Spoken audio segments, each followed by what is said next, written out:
Salut tout le monde, très urgent. Mes chers amis, aujourd'hui, vendredi 20 juillet 2024, ça chauffe entre le Togo et l'Union européenne. L'Union européenne vient de suspendre ses aides destinées aux Togolais. Voilà, ses aides militaires. Mes chers amis, parce que le Togo, les soldats togolais et les soldats de l'AES sont en train de faire des exercices ensemble avec les soldats russes. Le Togo veut collaborer avec la Russie. Le Togo est en train de négocier, d'après ce qu'on a appris, voilà, que le Togo, d'après African Intelligence, que le Togo est en train de négocier avec la Russie et la Turquie. Donc la France n'est pas contente. Voilà. Il y a beaucoup de choses dedans que je vais dévoiler après. La troisième nouvelle aujourd'hui, nous saluons le président général Tchani qui a décidé, les autorités nigériennes ont décidé de diminuer les prix du carburant. Ça, c'est une bonne nouvelle. La troisième nouvelle, mes chers amis, Guillaume Soro adresse une lettre à Alassane Ouattara, un message à Alassane Dramane Ouattara, son excellence le président Alassane Dramane Ouattara, pour l'informer que deux grandes bases militaires, une base pour les Allemands, une autre pour les Américains. Donc, Guillaume Soro n'est pas du tout d'accord avec ça. Après, on va lire ça. Mes chers amis, la quatrième nouvelle, l'armée malienne a fait un exploit. L'armée malienne a détruit l'une des plus grandes bases terroristes. Mes chers amis, les terroristes ont tenté de tendre l'embuscade à l'armée malienne. Ça a tourné mal aux côtés des terroristes. Voilà les gros titres. Maintenant, nous allons partir avec... voilà. Les détails. L'Union européenne suspend sa coopération sécuritaire avec le Togo. Voilà ce qui est écrit ici.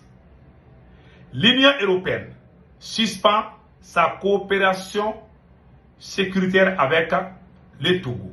Voilà ce qui est écrit ici. Voilà le président togolais Faure Gnassingbé.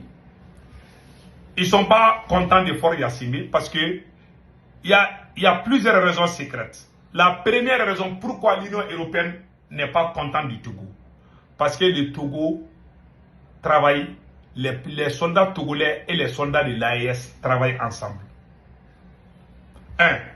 Deuxièmement, le Togo est en train de négocier avec la Russie, d'après African Intelligence. Voilà, ça c'est ma source. Le Togo est en train de négocier avec la Turquie et la Russie. Troisième raison, l'Union européenne avait décidé d'envoyer des drones de surveillance. Mais ils ne veulent pas que les Togolais touchent. Ils veulent qu'ils contrôlent ça. Et puis, c'est eux qui vont choisir là où mettre les drones.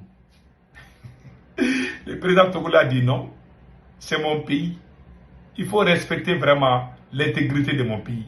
Le président togolais dit que si les Européens amènent les matériels militaires, que c'est le Togo qui va bien gérer ça. Ils disent non. Voilà les trois raisons qui ont poussé l'Union européenne à faire une déclaration de guerre contre le Togo. Ça, c'est une déclaration de guerre. Je conseille les présidents togolais de faire beaucoup attention. Parce que quand vous ne faites pas ce qu'eux ils veulent, ils vont tout faire pour te renverser. Comme ils l'ont fait à beaucoup de présidents comme Thomas Sankara, comme Modibo Keïta, ouais, tous ces présidents-là ont été trahis par leurs proches. Donc mon cher président, Faure Gnassingbé, son excellence Faure Gnassingbé, président de la République du Togo, s'il vous plaît, prenez soin de vous. Ils ne sont pas contents parce que vous êtes amis avec l'AES. Ils veulent que tout le monde déteste l'AES. Ils veulent que tout le monde déclare la guerre à l'AES. Voilà pourquoi ils ne sont pas contents du président togolais. Donc ils ont décidé de suspendre. Voilà entre autres ce qu'il y a là. Donc, allons-y du côté de la Côte d'Ivoire. La Côte d'Ivoire, nouveau refuse de l'impérialisme après le Sahel. Ça c'est le titre AS Info. Des troupes allemandes en route vers Abidjan, base américaine en négociation, alors que l'impérialisme recule au Sahel.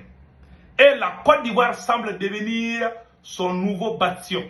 Selon les informations du GPS de Guillaume Soro, les troupes allemandes précédemment stationnées au Niger pourraient être en route pour la Côte d'Ivoire. Cette manœuvre opaque suscite l'inquiétude du parti Génération et Peuple Solidaire, qui dénonce le silence du gouvernement ivoirien et l'absence de transparence. Parallèlement à l'arrivée potentielle des troupes allemandes, des négociations pour l'implantation d'une base américaine à Odéné se poursuivent.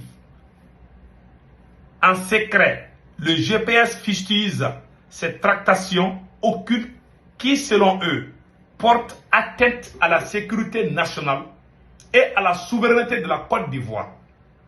Face à ces manœuvres jugées inquiétantes, le GPS de Guillaume Soro exhorte les députés à exiger des explications claires au gouvernement et appelle les Ivoiriens. Voilà. Guillaume Soro, il conseille à son papa, Alassane Dramane Ouattara, de faire beaucoup attention. Si vous acceptez toutes ces bases-là, qu'est-ce que ça peut causer des problèmes dans les pays voisins? Donc, il appelle les députés à vraiment faire un débat sur ça. Poser des questions à Alassane Ouattara. Pourquoi tant de bases militaires étrangères en Côte d'Ivoire? La France est là-bas il y a plus de 60 ans. Maintenant, c'est le tour des autres puissances. Et des gens qui ont été chassés au Niger, ils sont tous allés d'aller se stationner en Côte d'Ivoire. Voilà ce que Guillaume Soro a dit ici. Il dit que les Ivoiriens ne doivent pas croiser les bras. Parce que ces bases militaires-là, c'est pour détruire l'AES. Voilà ce qu'il veut dire. Voilà, ça ne vient pas de moi. Donc, mes chers amis, allons-y avec la troisième nouvelle. Voilà. La troisième nouvelle est une excellente nouvelle. Le président, voilà. Baisse du prix des carburants et du gasoil au Niger. Une bouffée de, voilà. Bonne nouvelle pour les automobilistes et les consommateurs nigériens. Le gouvernement a annoncé une baisse des prix du carburant et du gasoil à la pompe. Le litre d'essence super de 91 passe ainsi de 540 à 499 francs CFA. Tandis que le gasoil diminue de 668 à 618 francs CFA. Cette mesure vise à permettre la baisse du prix des transports et celle des produits de première nécessité. Bravo, Général Tchani. Que Dieu bénisse l'AES. L'armée malienne aussi a fait un exploit. Voilà. Une grande victoire pour l'armée malienne. Le chef d'état-major général des armées informe l'opinion nationale en ce 18 juillet 2024, aux environs de 3h30 du matin, le poste de sécurité de Sandaré a vigoureusement repoussé une attaque terroriste perpétrée par les individus armés non identifiés évoluant sur une vingtaine de motos et en support à 2. Voilà. L'armée malienne a détruit non seulement l'une des plus bases terroristes, l'armée malienne a aussi récupéré beaucoup de matériel. Nous disons bravo à l'armée malienne. Et faisons beaucoup attention. Avec ces nouvelles bases militaires en Côte d'Ivoire, vraiment, c'est inquiétant. Mais prions le Tout-Puissant Allah. Tant que Dieu est là, nous nous confions à Dieu et Inch'Allah, Dieu exaucera nos vœux. Que Dieu protège les peuples de l'AES. Passez excellent week-end. Ciao, ciao.